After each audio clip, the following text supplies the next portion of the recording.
जय माता दी दोस्तों। माता रानी आपकी सारी मनोकामनाएं पूर्ण करें और आप जीवन में खूब सारी तरक्की करें। इसी के साथ आज का जो वीडियो है वो मैं शुरू कर रही हूँ। दोस्तों, आज के वीडियो में आप सबको देखने को मिलेगा कि हरे भरे जवारे जो हैं वो हमें कैसे उगाने हैं। कई बार बहुत सारी बहनें बहुत मेहनत करती हैं, पूजा पाठ करती हैं, सब कुछ, लेकिन उनके जो जवारे होते हैं वो कई बार निकलते ही नहीं हैं, और कई बार निकलते हैं तो जो है वो सड़ जाते हैं। और कई बार क्या होता है कि जो जवारे हैं वो आपने देखा होगा थोड़े निकल आते हैं, थोड़ी जगह जो है वो खाली रह जाती है।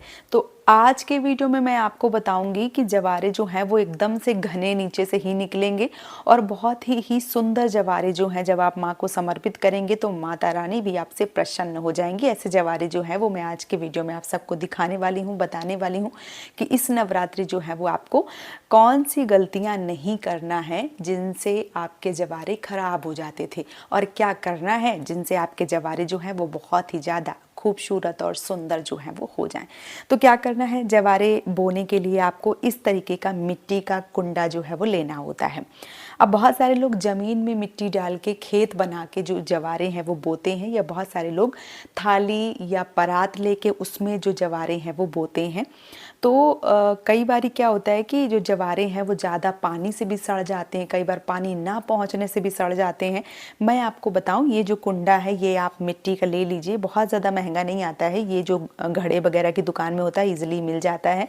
तो आपको वहाँ से ये जो कुंडा है वो ले लेना होता है। इसमें क्या रहता है कि ये ठंडाता रहता है, क्योंकि ये मिट्टी का बना रहता है तो ठंडाता रहता है, और इसमें बहुत ज़्यादा पानी जो है वो भी नहीं सोख करता है। मतलब एकदम से ये चीज़ें जो है वो परफेक्ट होती हैं जिसमें आप जवारे जो हैं वो हरे भरे रख सकते हैं। तो इस तरीके का कोई भी बड़ा छोटा जैसे भी आप जवारे बोते हैं, 1 खप्पर 2 खप्पर या एक मतलब खेत जैसे भी करते हैं, तो आपको 1 2 5 7 जितने भी आप करते हैं इस प्रकार से मिट्टी का जो है वो आपको ले लेना है।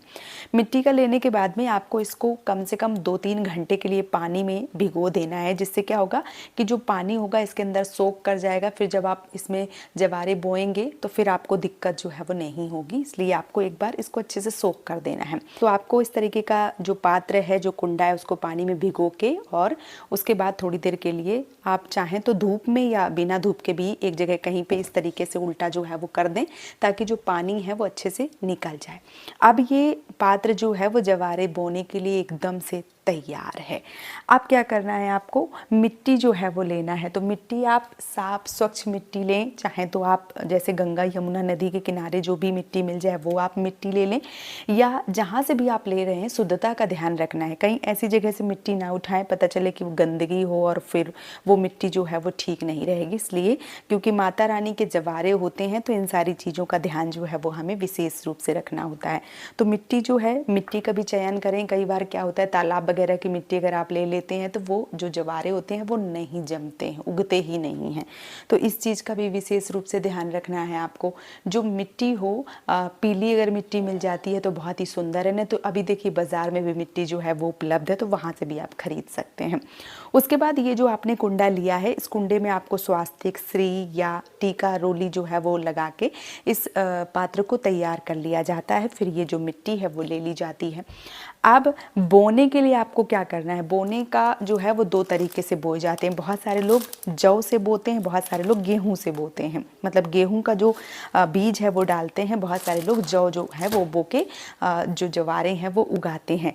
तो अगर आप जौ से बोते हैं तो आप जौ ले लीजिए, अगर आप गेहूं लेते हैं तो आप गेहूं ले लीजिए, दोनों को मिक्स करके बोते हैं तो आप दोनों को मिक्स करके ले लीजिए। क्या करना है आपको, एक कोई भी कटोरी पात्र जो है वो ले लीजिए।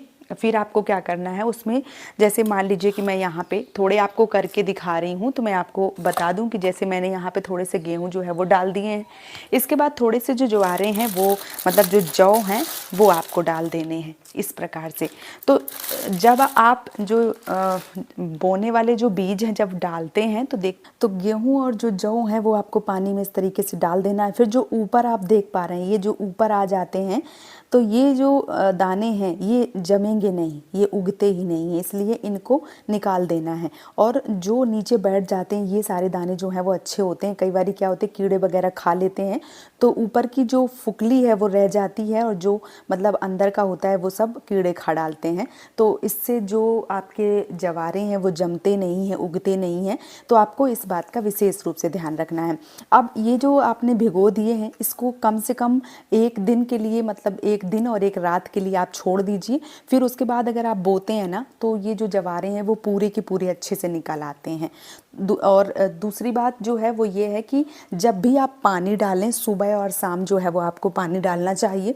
तो जब आप पानी डालें तो पानी की जो मात्रा है वो बहुत ज़्यादा, कई बारी जैसे पानी ज़्यादा डल जाता है ना, तो जवारे जो हैं वो सड़ जाते हैं। तो आपको क्या करना है, आपको एक नीम की इस तरीके से गुच्छा जो है वो ले लेना है, मतलब तोड़ के, और फिर जिसमें भी आप पानी ले रहे हैं उसके अंदर इस तरीके से डाल के, और इस तरीके से हल्का हल्का करके जो है वो अगर पानी डालते हैं तो जो जवारे हैं वो बहुत अच्छे निकलते हैं।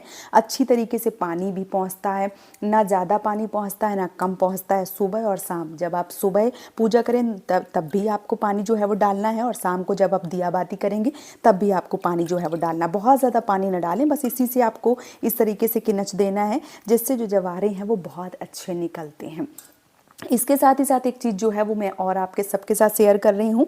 जब मान लीजिए कि आपके यहाँ अगर अष्टमी की पूजा होती है, अष्टमी को जो जवारे हैं वो चढ़ाए जाते हैं, तो फिर आप ये षष्ठी वाले दिन करें। और अगर आपके यहाँ नवमी वाले दिन होते हैं, मतलब कुल मिला के आपको 2 दिन पहले जो है वो करना है। क्या करना है आपको, ये देखिए जो पूजा वाला कपूर होता है ये आपको ले लेना है। इस प्रकार से पूजा वाले कपूर की जो ये देखिए जलाने का कपूर होता है, इसको आपको क्या करना है, किसी पानी की कटोरी में 2-3 कपूर जो है वो अच्छे से घोल लें। इस तरीके से जैसे फोड़ देंगे ना तो जो फूट जाएगा उसको पानी में जो है वो घोल लेना है। उसके बाद 2 दिन जो पानी है वो कपूर वाला डालना है। कपूर वाला जब आप डालते हैं जवारे में, तो आप देखेंगे कि जो जवारे हैं वो बहुत जल्दी लंबे हो जाते हैं, बहुत जल्दी एक तरीके से, मतलब हरे जवारे भी निकलते हैं और एकदम बराबर साइज़ के निकलते हैं, और कम ज़्यादा जो है वो बिल्कुल भी नहीं होते हैं। तो ये सारी जो टिप्स हैं, अगर आप ये टिप्स जो है वो लेके जवारे बोते हैं तो जो आपके जवारे हैं वो कभी भी ख़राब नहीं होते हैं, बहुत ही अच्छे से हरे भरे जवारे जो हैं वो निकलते हैं। तो इस बार